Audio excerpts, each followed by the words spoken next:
Dear students अस्सलाम वालेकुम। तो आज के लेक्चर में हम बात करेंगे स्ट्रक्चर ऑफ प्रोटीन के बारे में।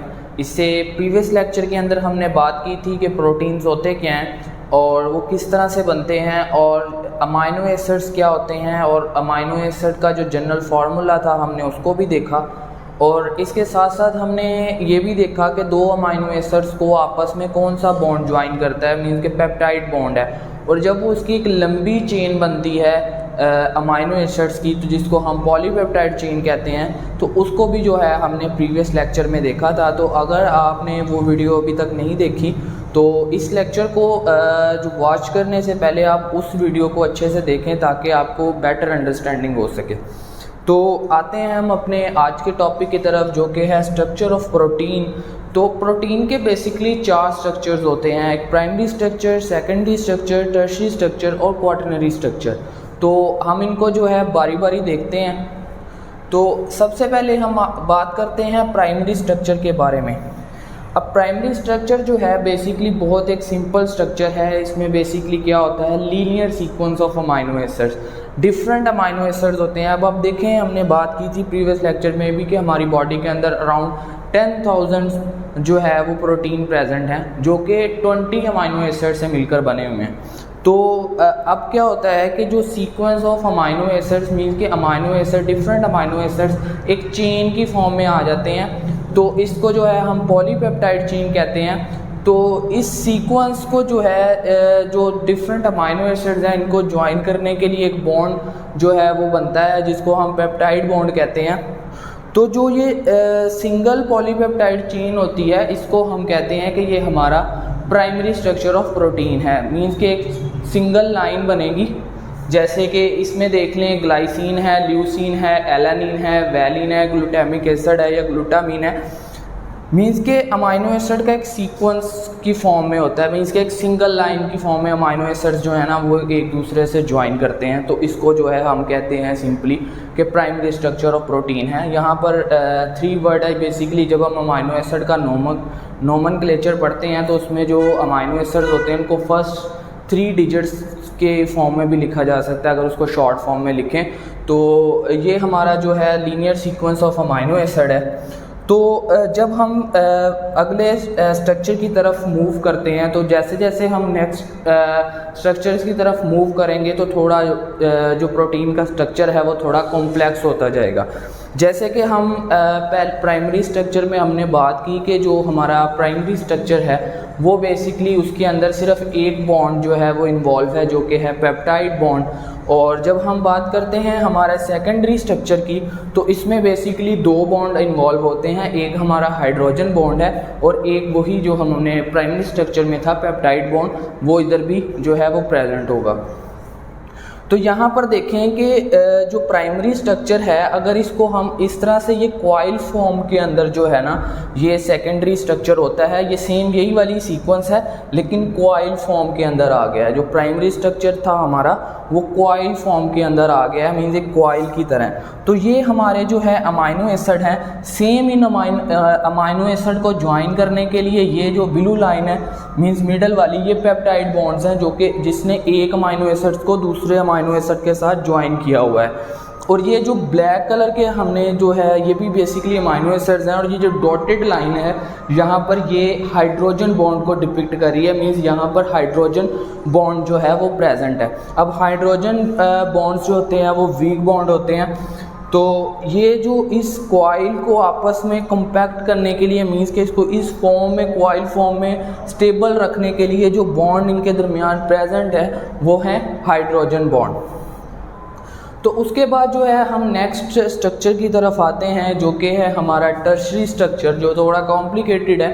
तो इसका जो स्ट्रक्चर है वो बेसिकली 3D ग्लोबुलर स्ट्रक्चर होता है, ग्लोबुलर फॉर्म के अंदर होता है। मीन्स ये देखिए ना यहाँ पर ग्लोबुलर फॉर्म के अंदर जो है ये स्ट्रक्चर प्रेजेंट है। तो बेसिकली जो हमारा प्रोटीन का प्राइमरी और सेकेंडरी स्ट्रक्चर्स था, उसके अंदर जब हमने अमाइनो एसिड का फार्मूला पढ़ा था तो उसमें जो था एक हमने बात की थी कि जो हमारा अमाइनो ग्रुप, कार्बोक्सिल ग्रुप और जो हाइड्रोजन है वो जो है सेम रहेगा हमारे अल्फ़ा कार्बन के साथ, लेकिन वेरिएशन अमाइनो एसिड्स की कहाँ आएगी, यानी कि अगर H लगा है तो वो कौन सा अमाइनो एसिड होगा, अगर CH3 लगा है तो वो कौन सा अमाइनो एसिड होगा। तो ये डिपेंड करता था कि हमारे साइड चेन में इनके R के साथ कौन सा आगे मॉलिक्यूल जो है अटैच हुआ है। तो जो हमारा टर्शरी स्ट्रक्चर है वो कब बनता है, जबकि इंटरेक्शन होता है R ग्रुप में। R ग्रुप के जो डिफरेंट मॉलिक्यूल्स होते हैं जब उनके दरमियान इंटरेक्शन होता है तो तब हमारा जो है वो टर्शरी स्ट्रक्चर बनता है। तो टर्शरी स्ट्रक्चर जो है वो इतना सिंपल नहीं है, उसके अंदर डिफरेंट बॉन्ड्स जो हैं वो अपना रोल प्ले करते हैं। सबसे पहले जब हम बात करते हैं आयनिक इंटरेक्शन बॉन्ड की, जिनको साल्ट ब्रिजेस भी कहते हैं, तो हमारे कुछ अमाइनो एसिड्स जो होते हैं वो इलेक्ट्रिकली चार्ज जो अमाइनो एसिड्स होते हैं, मीन उसमें पॉजिटिव अमाइनो एसिड्स वाले charge positively charge amino acids भी होते हैं और नेगेटिवली चार्ज अमाइनो एसिड्स भी होते हैं। तो उन दोनों के दरमियान जो इंटरेक्शन होता है उसके रिजल्ट में जो हमारे पास बॉन्ड बनता है हम उसको आयोनिक इंटरेक्शन बॉन्ड का नाम देते हैं। उसके बाद जो है हाइड्रोजन बॉन्डिंग जो है वो भी हमारे टर्शरी स्ट्रक्चर के अंदर प्रेजेंट होती है। इसके साथ साथ डाइसल्फाइड ब्रिजेस भी बनते हैं। जब हमने प्रोटीन के स्ट्रक्चर की केमिकल कॉम्पोजिशन देखी थी तो हमने कहा था कि हमारा जो प्रोटीन का स्ट्रक्चर है उसमें कार्बन, हाइड्रोजन, ऑक्सीजन, नाइट्रोजन और इन सम केसेस जो है वो हमारा सल्फ़र भी प्रेजेंट होता है। तो कुछ अमाइनो एसिड्स ऐसे भी हैं जिनके अंदर जो है सल्फ़र प्रेजेंट होता है। तो ऐसे अमाइनो एसिड जो कि सल्फ़र इंटरेक्शन जब उनके दरमियान होता है, मीन्स के सल्फ़र बॉन्ड्स बनते हैं, तो हम उनको सिंपल कह देते हैं डाइसल्फाइड ब्रिजेस। उसके बाद कुछ अमाइनो एसिड्स जो होते हैं वो वाटर लविंग नहीं होते, जो वाटर रिपेलिंग होते हैं, वाटर के अंदर इनसोलेबल नहीं होते। तो उन अमाइनो एसिड्स के दरमियान जो इंटरेक्शन होता है हम उसको कहते हैं हाइड्रोफोबिक इंटरेक्शन। तो ये तमाम बॉन्ड्स जो हैं वो हमारे टर्शरी स्ट्रक्चर को मिलके जो है एक कॉम्प्लेक्स स्ट्रक्चर, एक 3D ग्लोबुलर स्ट्रक्चर के अंदर कन्वर्ट करते हैं। इसकी सबसे बेस्ट एग्जांपल जो है वो मायोग्लोबिन है, जो कि हमारे टर्शरी स्ट्रक्चर की जो है एग्जांपल है और MCQs के पॉइंट ऑफ व्यू से बहुत इम्पॉर्टेंट है। तो जब हम टर्शरी स्ट्रक्चर की बात करते हैं तो एक और बात यहाँ पर माइंड में रखने वाली है कि यहाँ पर सिर्फ एक सिंगल पॉलीपेप्टाइड चेन इन्वॉल्व है, उसी के दरमियान जो है डिफरेंट टाइप की बॉन्डिंग जो है वो बन रही है।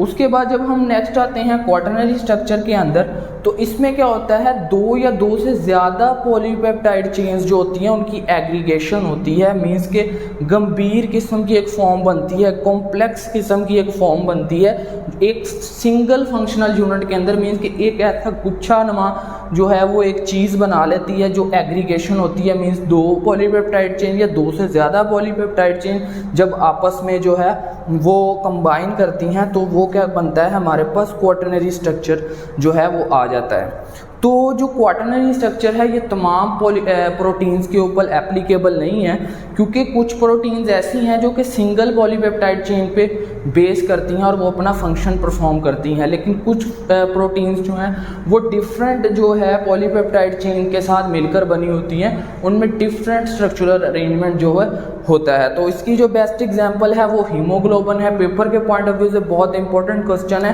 कि आपसे MCQs में ये पूछ सकता है कि क्वाटरनरी स्ट्रक्चर की एग्जांपल बता दें, तो वो आप कहेंगे कि हीमोग्लोबिन जो है वो क्वाटरनरी स्ट्रक्चर की बेस्ट एग्जांपल है। तो उम्मीद है आपको ये लेक्चर समझ आया होगा। तो हमने जो है बेसिकली प्राइमरी स्ट्रक्चर की बात की, सेकेंडरी स्ट्रक्चर की बात की, टर्शरी स्ट्रक्चर की बात की और क्वाटरनरी स्ट्रक्चर की बात की। तो इंशाल्लाह मिलते हैं आपसे नेक्स्ट लेक्चर के अंदर, जिसके अंदर हम जो है क्लासिफिकेशन ऑफ प्रोटीन को जो है वो डिटेल के अंदर डिस्कस करेंगे। Thank you.